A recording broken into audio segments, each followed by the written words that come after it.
bet it's a bullet gonna get the last laugh. So this Tekken Talk we all been waiting for has finally happened. It occurred. In it, they gave us some new details. Really, I think the 2 hours was not necessary. This 2 hours Tekken Talk where the developers translate half of the time Japanese to English, in my opinion, it needs to come to an end. They have to find a new format, something that's more entertaining to watch, but also more efficient in getting out this information. With Eddie, the Tekken Talk really wasn't that painful, but this time around, it was so brutal sitting through the whole thing.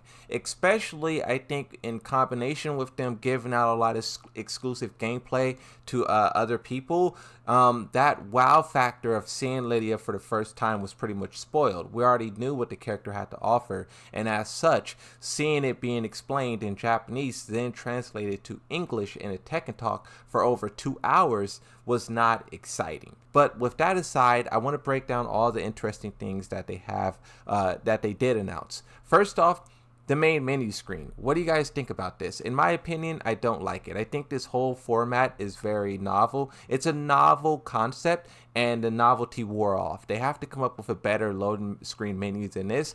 Constantly switching between each character is not good in my opinion. Tekken 7 main menu was superior. Even Tag Tournament 2 was superior. But this is the menu screen that we will have for the next couple of months. They did say that they want to allow the player to choose whichever character you want from the whole roster, but they didn't give any time or date on when that feature will make its way into the game. Now, something that people noticed about Lydia while they were watching all the other content that was out there is that the character looks kind of busted. She has 4 stances, but also her stances has a lot of forced mix-ups in it. And this is something that players don't like. Tekken 8 is full of forced mix-ups, and seeing Lydia kind of being a walking embodiment of this, people weren't happy. There was also some people who were calling out pay-to-win DLC. Lydia has a low, not reactable, not seeable low that tracks to both sides, and no other character in Tekken 8 has this. And the fact that they're giving this exclusively to a DLC character, it doesn't look good. And this brings up the topic of pay to win, and I'll just touch on it very briefly. And Tekken 7 had a huge problem of this. I mean, when you look at the win rates overall, it's obvious. From Lydia to Ganryu to every other DLC character, they're pretty much top 10. You have some anomalies like Julia, Noctis, and Armor King down in the 20 section, but most of the DLC falls in the top 10. Lydia being number 1, the most deadliest effective character in Tekken 7, as in now we see what she can do in Tekken 8. A lot of people are wondering, well, myself in particular, will we see a repeat of the pay-to-win DLC era?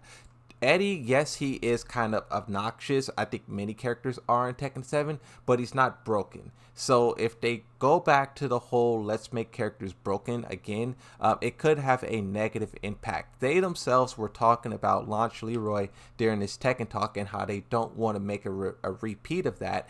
And I personally think they can't afford to. This game, Tekken 8, has a lot of potential, but they're currently squandering it with a lot of the decisions that they're making, and they have to do better in order to see better results, right? Currently, at the time of recording, Guilty Gear Strive has 2,000 people online. Street Fighter has 8,000. Tekken has 6,000, and Multiverses have 5,000. So they're not that far off from Street Fighter, but if they correct some of the issues, they can definitely do a whole lot better. And issue number 1, this is what a lot of people are very upset about, is Lydia's release date. Her release date officially is June 22nd. For early access. For everyone else who doesn't have the Battle Pass or early access, it's June 25th. Lydia, at the time of recording, was originally released 75 days ago. To announce a character 75 days and then the character still not be out is pretty crazy. I did a little bit of research, and Bison was announced and released within the span of 19 days.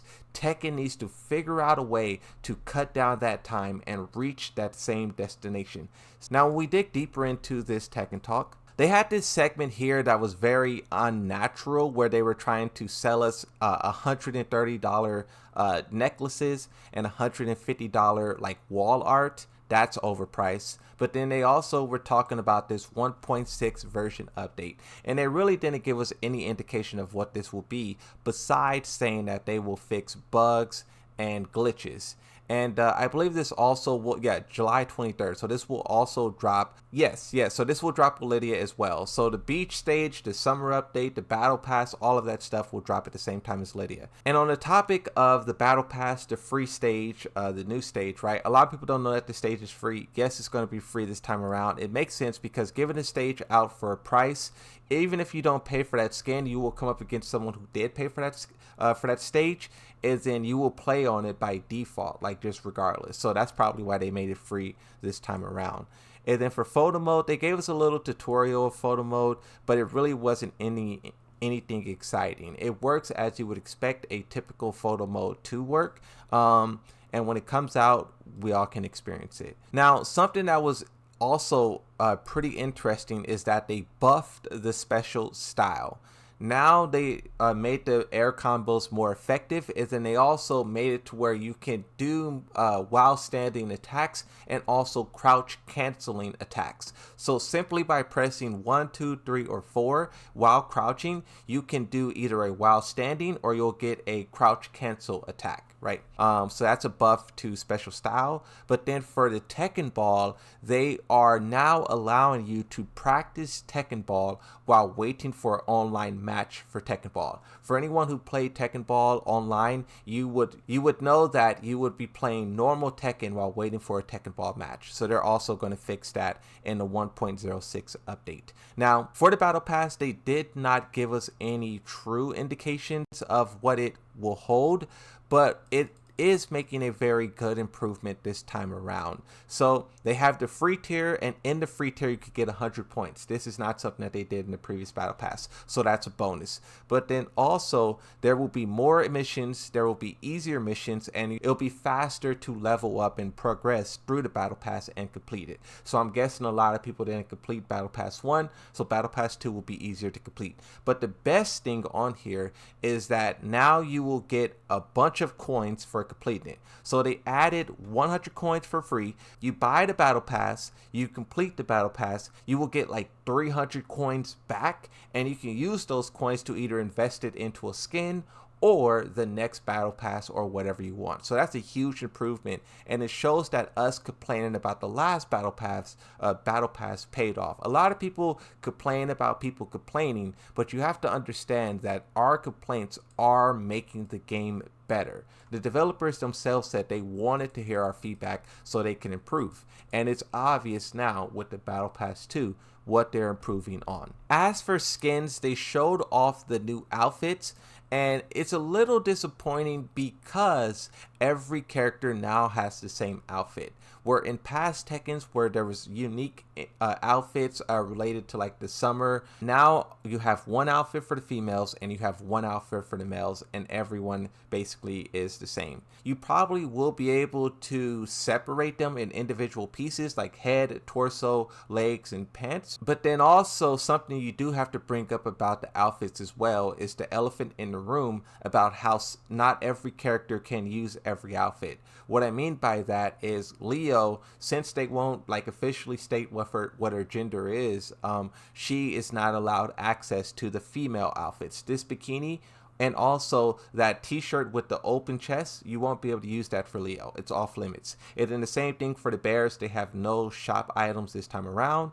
And then for Yoshimitsu, since he has this mech suit underneath, any of these outfits you put on him will look absolutely atrocious. So this is just a problem when the characters lose their individual items and they get items that fits everyone. You just lose that.